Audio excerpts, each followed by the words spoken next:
इसराइलियों ने फिर उसके पास कहला भेजा, हम सड़क ही सड़क चलेंगे। देखो इन लोग मांग कर रहे हैं हम सड़क ही सड़क चलेंगे,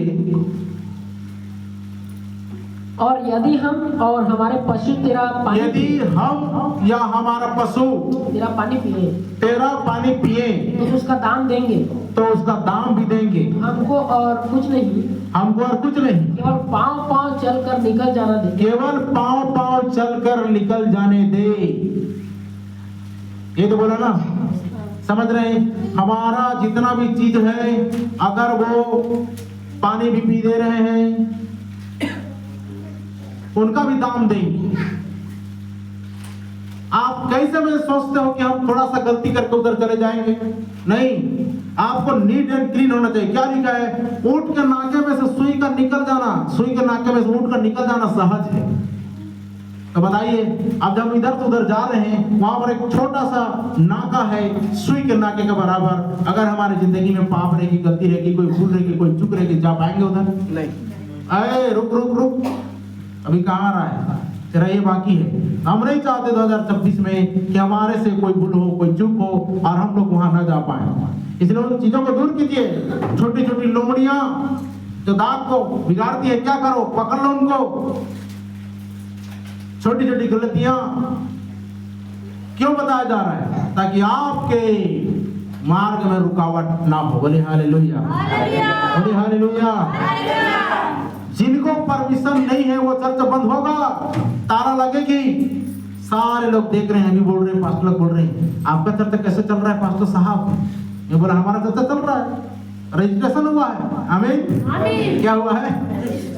हमारा तो बंद हो गया, कितने साल से बंद कराती है, तो हमारा भी करवा दो ना। ये क्या है? वही तो है, ये तो बता रहा है परमेश्वर की छोटी छोटी जितनी भी स्त्रियां हैं, कलीसिया हैं, वो क्या करेंगे? तुमसे जुड़ेंगे, तुम्हारी तरफ देखेंगे। इनका चर्चा चल रहा है, हमें पास बुला लो, हमसे यहाँ पर जुड़ने के लिए आएंगे। बोले हालेलुया, बोले हालेलुया।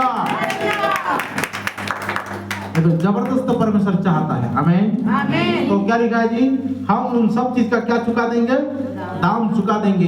तो कुछ लोगों को ये बर्दाश्त क्यों नहीं हो रहा है? हम इतना इतना पैसा देंगे। अरे एक आदमी से बोला जा रहा है, एक व्यक्ति दाम दो, 1 रुपया 1 दिन का। ये आजा कितना ठहरा रहा है। मैं अपने वो चीजों को भरने के लिए ठहरा नहीं रहा हूँ। ये सोचा मैंने पर्दा लूंगा, उन्हीं पैसों को मिला करके किस्ती भरूंगा, और क्या करूंगा मैं बताइए? तो बैंक बैलेंस जमा करूंगा, कहाँ ले जाऊंगा मैं? क्या करूंगा उसको? अगर ऐसा होता तो बड़े बड़े बिल्डिंगें खड़ा कर देता, बड़े बड़े कंपनी खोल देता। टॉयलेट बाथरूम इधर नहीं बना हुआ है, आप ही की सुविधा के लिए तो सारी चीजें। आपको ये नहीं रखना चाहिए कि ये ले जाके पैसा विदेश में जमा कर रहा है। 365 रुपये तुम्हारा, मैं कितना बड़ा अमीर हो जाऊंगा जी। अगर ये भी नहीं कीमत अदा नहीं कर पाएंगे। अब मेरा कहने का मतलब है कि हम जब पृथ्वी में आए हैं तो यहाँ पर दाम चुका करके काम को किए रहेंगे, तो परमेश्वर कल के दिन में बोलेगा शाबाश तूने बहुत अच्छा काम किया। यीशु मसीह आया था तो क्या किया? कैसर को कर दिया कि नहीं? अरे वो खुद खुदा होकर दुनिया का बनाने वाला आकर इस नियम का उल्लंघन नहीं किया, तो आप और मैं कौन होते हैं इस नियम का उल्लंघन करने वाले? क्या हम इतना नहीं देंगे? अभी मान के चलो गवर्नमेंट टैक्स देना पड़ेगा, इतना इतना टैक्स भरना पड़ेगा बोलने से तो आप तो चर्च ही छोड़ दोगे, घर में बैठ जाओगे चुपचाप। बड़े बड़े चर्चेस क्या करते हैं? गवर्नमेंट का टैक्स देते हैं, जिनके पास हर सप्ताह लाखों आ रहा है। जितना लिमिट है, लिमिट क्रॉस करेगा तो टैक्स देना तो पड़ेगा। क्या पढ़ रहे थे? 20 का 19, दूसरा समूएल 24 का 24। तो ये सारी बातें हैं। हम लोग बिना दाम दिए क्यों रहें? आपको समझ में आना चाहिए। जब कोई भी चीज कर, पानी दे रहे हैं, पानी भी पी रहे हैं तो दाम देकर पी रहे हैं, सही है ना? चावल ला रहे हैं सोसाइटी से तो दाम देकर रहे हैं, दाम देकर खा रहे हैं। गवर्नमेंट के नियम को क्यों पार करें? परमेश्वर के वचन के अनुसार हमको सही होना है। राजा ने औरोना से कहा, हाँ, ऐसा नहीं, ऐसा नहीं, मैं ये वस्तुएं तुझसे अवश्य दाम देकर लूंगा। मैं ये वस्तुएं तुझसे अवश्य दाम देकर लूंगा। मैं अपने परमेश्वर यहोवा को मैं अपने परमेश्वर यहोवा को सेंत मेल की होमबलि नहीं चढ़ाने का, सेंत मेल की होमबलि नहीं चढ़ाऊंगा, फ्री ऑफ कास्ट नहीं चढ़ाऊंगा। अतः दाऊद ने खलिहान और बैलों को चांदी के 50 शेकेल में मोल लिया। 50 शेकेल में क्या किया उसने? परमेश्वर यहोवा को चढ़ाने के लिए उसने क्या किया? 50 शेकेल में मोल ले लिया। तो आप सही हो कि नहीं? अब हम सही है कि नहीं बताइए। आपको छोटा सा कीमत अदा करने के लिए बोला गया, वो भी कितने दिनों के लिए? पूरे 1 साल के लिए। कितने साल के लिए? 1 साल के लिए, ताकि कम से कम आपका गुनाह तो कम हो जाए। सही है ना? आप बिना दाम दिए, और इधर तो लिखा है बिना दाम दिए आओ और दाख मधु पियो और जीवन का जल सेंत में, तो वो तो दिया ही जा रहा है। लेकिन यहाँ गवर्नमेंट के लिए क्या करना पड़ेगा? इन चीजों को देना पड़ेगा ताकि हम बेदाग और क्या रहें, निष्कलंक रहें। बोले हालेलुया। दाम दिए रहेंगे, दाम चुकाए रहेंगे। अच्छा, इधर नया नियम, तो पुराने नियम की बात है। नया नियम में जाओगे तो क्या हुआ? मत्ती ये प्रेरितों काम 4:34 में सबने क्या किया था? दाम बेच करके प्रेरितों के चरणों में लाए। क्या ऐसी कलीसिया आज पाई जाती है? क्या ऐसा झुंड आज पाया जाता है? क्या ऐसा पेंटिकॉस्टल विश्वासी पाया जाता है? क्या ऐसा कोई भी पेंटिकॉस्टल विश्वास में विश्वासी पाए जाते हैं जो ऐसा करे? अभी सबके खेतों में अनाज हुआ, 100 बोरी हुआ, अलमारी भर दिए पेमेंट से, गड्डी मंडी में बेच दिए। लेकिन क्या इधर पहला फल लाए? चर्च में आपकी जिम्मेदारी नहीं बनती? चर्च का सदस्य होने के नाते आप हो कौन? पहले बताओ तो, आप हो कौन? परमेश्वर के बेटा बेटी हो कि कोई और हो? अगर परमेश्वर के बेटा बेटी होते तो ये सीखते, इन कामों को सीखते। क्योंकि जितनों ने, दाऊद ने, यूसुफ ने क्या किया है? सबने दाम चुकाया, दाम दिया, बिना कीमत चुकाए उन्होंने कभी रहा नहीं। दाऊद ने भेंट बलिदान चढ़ाया तो क्या बोलता है? सेंत में तो नहीं चढ़ाऊंगा मैं, फ्री नहीं लूंगा मैं, उसका दाम दूंगा। इसराइली प्रजा जब गए तो हम सड़क चले जाएंगे, अगर मेरा गाय बैल भी तेरा पानी पी देता है तो उसका दाम चुका देंगे। कितना जबरदस्त उदाहरण है। लेकिन आज के लोग क्या बोलते हैं? नहीं, हम नहीं पटाने का, इतना कहां से देंगे?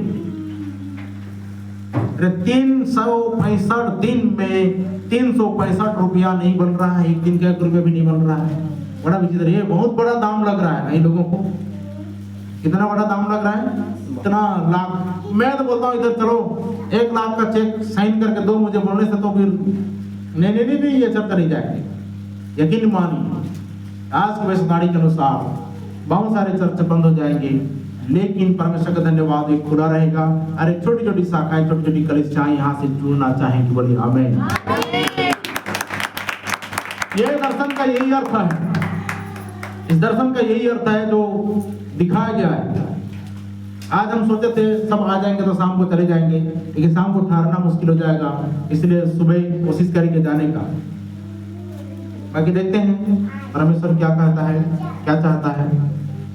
तो क्या पढ़ रहे थे? 4:34 और 4:34 क्या लिखा है?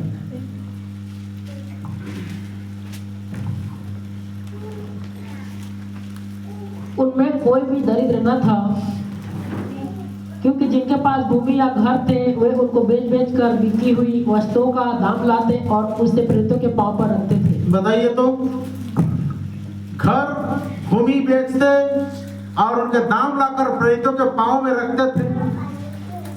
क्या ऐसा आज कोई है जो प्रेरितों के पांव में लाकर रख दें? कोई नहीं है। 34 पढ़ोगे, 37 पढ़ोगे, 5 अध्याय का 2 और 3 पढ़ोगे, हनन्याह सफीरा ने झूठ बोला और क्या किए? आप बताइए तो, क्या 365 दिन में 1 साल के अंतर्गत आप 365 रुपए नहीं कमा पाएंगे? नहीं कमा पाएंगे।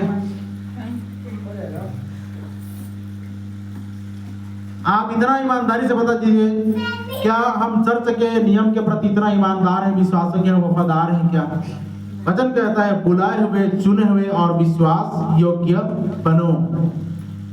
तो कैसे बनेंगे?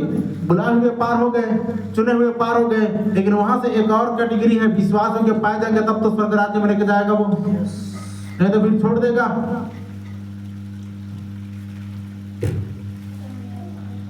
नहीं कमाते हैं क्या? हर कोई बताइए, कुछ ना कुछ मेहनत मजदूरी करते हैं, चावल कम से कम मिलता है, कहीं ना कहीं तो जाते थे। उसका आपको पहले बनता है 100 रुपये, यदि आ जाता है आपके हाथ में तो तुरंत उसका 10 रुपये निकाल दीजिए। कितना? 10वां हिस्सा आप ही के लाभ के लिए, आप ही के भले के लिए, समझ रहे हैं? उसको हम भी इस रीति से खर्च नहीं कर सकते जैसा आप सोचेंगे। ये यही के लिए होगा, यहाँ के काम के लिए होगा। वो चीज जो बचा हुआ है, पुराने कामों को, पेंडिंग कामों को पूरा कंप्लीट करेंगे। ये है, कितना पढ़ रहे थे? 37 ना? 37। उसकी कुछ भूमि थी जिसे उसने बेचा। देखो, हनन्याह सफीरा के बारे में, उसकी भूमि थी, कुछ बेचा और दाम के रुपए लाकर प्रेरितों के पांव पर रख दिए। और दाम लाकर प्रेरितों के पांव में रख दिए। पिछले दिन में एक भाई, जिस दिन में सेवकाई की मीटिंग के लिए गया, सोमवार मंगलवार को, उसी दिन बोल रहा था कि भैया आप आ जाते तो मैं दे देता। मैं अभी नहीं भाई, तो शाम को वापस आओगे क्या? नहीं। वो गुरुवार शुक्रवार आने से वो इधर चर्च में लाकर बोलता है कि बहुत बड़ा बोझ जैसा लग रहा था मेरे को। बोलता है 365 रुपया मेरा खुद का सदस्यता शुल्क, और जो 135 बचता है वो 10वां क्या है। मैं बोला भाई आपको प्रभु बहुत आशीष दे, आमीन। जैसे वो बोल रहा था कि बहुत भारी बोझ जैसा लग रहा था कि दूंगा बोला था और नहीं दिया था। आपको भी ऐसा लगना चाहिए। 10 तारीख बोला गया था, आज कितना तारीख है? कितना तारीख है? आधार कार्ड कहाँ है सबका? ग्रुप में कब से अनाउंस किया जा रहा है? 1 महीना पहले अपना एक आधार कार्ड 365 रुपए साथ। रसीद बुक कहाँ है? लाए है ना? देखो आज मैं रसीद काट के भी दे दूंगा। आपको तो लगेगा कि हम चर्च के मेंबर हैं। रसीद आपके पास रहेगा, एक में आप साइन करोगे, एक में मैं साइन करूंगा। इधर रखने वाला में मैं आप साइन करोगे, इधर देने वाला में साइन मैं कर दूंगा। डोनर सिग्नेचर और ऑथराइज्ड सिग्नेचर दोनों रहेगा उसमें। दिखाओ तो भाई, ये देखिए ये क्यों बनवाया जा रहा है?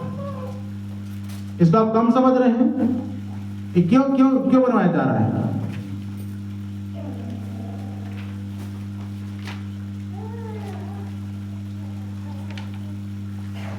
ये देखिए, यहाँ आपका रहेगा साइन, इधर मेरा रहेगा साइन, है ना? और लिखा है पवित्र आत्मा ने अध्यक्ष ठहराया है झुंड के लिए, झुंड की रखवाली करो। इधर आपका साइन रहेगा, इधर मेरा साइन रहेगा। ये प्रति आपके पास जाएगा और ये प्रति चर्च में रहेगा। हालेलुया। आज जिन्होंने ने दिया है उन सबको, जो पहले दिए हैं पहले रसीद कटेगी, 1 नंबर में आएगा। जो दूसरा बार दिया है, मैं इधर फिर से नया डायरी ले लिए ना। अब नया डायरी को क्या करेंगे? ये मैनेजमेंट डायरी है कि जितनों ने दिया है उन सब का सीरियल वाइज नाम आते जा रहा है। जितनों जो पहले दिया उसका नाम पहले बोला गया था 10 तारीख तक, आज 11 हो गया। आप जितना लेट करेंगे, मैंने बोला था लेट करोगे लेट फीस लगेगी। क्या लगेगी?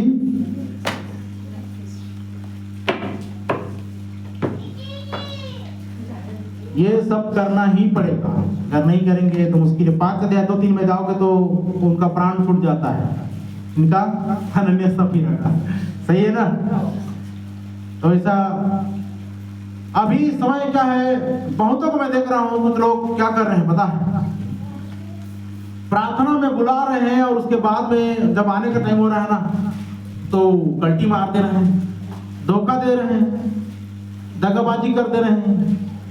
ये क्या तरीका है? हर उन व्यक्तियों से कहना चाहता हूं, अगर मन्नत मानना ही है तो ढंग से मानिए और उसको पूरा कीजिए। प्रार्थना में बुला रहे भी हैं। और बुधवार को एक परिवार ने क्या बोला, बुधवार को आना। बुधवार को मैं 12 बार फोन लगा रहा हूँ, फोन नहीं उठा रहे हैं। एक बार बड़ी मुश्किल से उठा रही है और बोलते कि हम लोग तो पहिरा सकलने गए। मैं बोला फिर मेरे को बुला के काय करिए? मेरे क्या के लिए बुलाए? सुबह बता देना चाहिए था कि पास्टर जी नहीं जम रहा है, आज मत आइए। मैं इधर 12 बजे तक 1 बजे तक देख रहा हूँ, अब बुलाएंगे तब बुलाएंगे, ये क्या है? और कुछ लोग क्या बोल रहे हैं, कुछ पेमेंट करेंगे इस बार, आज रात को 9 बजे भेज देंगे, नहीं भेज रहे हैं। ये क्या धोखाधड़ी है? परमेश्वर ठट्ठ में उड़ाया नहीं जाता, मजाक में उड़ाया नहीं जाता। ये मजाक एक दिन आपको भारी पड़ जाएगा। चर्च के साथ खिलवाड़ नहीं करना, परमेश्वर के साथ में खिलवाड़। वो आपके विचारों को जानता है। किसको जानता है? आपके हृदय में बिठाए उठने वाला उस बात को जानता है वो। आप किसको धोखा दे रहे हो? सोच सकते हैं इस बात को कि मैं अगर भड़क रहा हूं तो परमेश्वर कितना भड़क रहा होगा। वो तो आपके हृदय की बात को जान रहा है, आपके गुप्त बातों को जान रहा है। 365 दिन के अंतर्गत आपके पास में कम से कम 1000 नहीं होगा। एक साल के अंतर्गत दशमांश नहीं बनता 100 रुपये। कीमत चुकाना सीखिए प्रिय भाई बहन। हम फ्री पॉकेट में कुछ भी नहीं, मैं खुद निकालता हूँ इसलिए बोलता हूँ। अब मैं तो मेरा पूरा लिस्ट बताऊंगा आपको, एक दिन का जितना होता है, जितना सब चीज का जो मेरे पास आता है उन सारी चीजों का। तो ये तो रही अनाउंसमेंट। और जाना है कि कौन कौन लाए हो? वोटर आईडी ओरिजिनल लाए हो ना? ठीक है, वोटर आईडी और एक फोटो। एक व्यक्ति का मेरे पास कलेक्शन है, बाकी 7 लोगों का, 6 लोग का और चाहिए। मेरा एक का इधर 3-4 जन का हो जाएगा, तो 3 जन का बच जाएगा। तो लाना है तब तो सुबह जाएंगे, शाम तक कामों को करा करके वापस आ जाएंगे। बात सभी जानते हैं, इस बात को भी सुन लिया आप लोगों ने। छोटी छोटी कलीसियाएं क्या करेंगे, हमसे जुड़ना चाहेंगी और हमें भी अपने साथ में ले लो बोलेंगे। वे देख रहे हैं, ताक रहे हैं, मतलब है कि ये बढ़ चुका है परमेश्वर की नजर में, ये कलीसिया बढ़ चुकी है। बोले हालेलुया, बोले हालेलुया। इतनी जल्दी से परमेश्वर के वचन में जाएंगे और आप सभी खड़े हो जाएंगे।